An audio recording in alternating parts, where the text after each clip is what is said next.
Welcome to the Tech Egg. Don't get scrambled. Enjoy the video.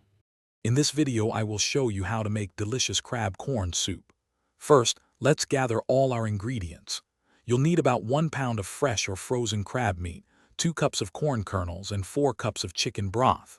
Don't forget 1 egg, 2 tablespoons of cornstarch, and some aromatics like ginger, garlic, and green onions. A touch of sesame oil will add a wonderful finish. Having everything ready makes the cooking process smooth and enjoyable. Now, let's start building the soup's base. Heat 1 tablespoon of cooking oil in a large pot over medium heat. Add your minced ginger and garlic, sautéing them for about 1 minute until they become wonderfully fragrant. This step is crucial for developing a deep flavor. Next, pour in the 4 cups of chicken broth, bringing it to a gentle simmer. Let it cook for a few minutes to allow the flavors to meld beautifully. With our broth simmering, it's time to introduce the stars of the show. Carefully add the 1 pound of crab meat and the 2 cups of corn kernels to the pot.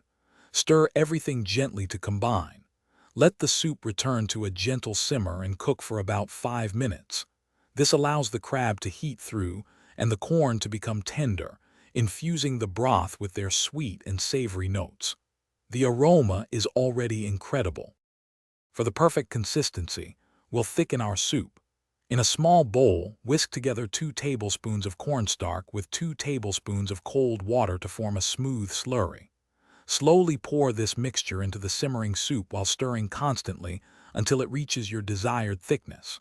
Finally, whisk 1 egg and slowly drizzle it into the hot soup, creating delicate egg ribbons. Garnish with fresh green onions and a dash of sesame oil before serving. Enjoy your homemade crab corn soup. Thanks for watching. Consider subscribing if I helped unscramble your problems.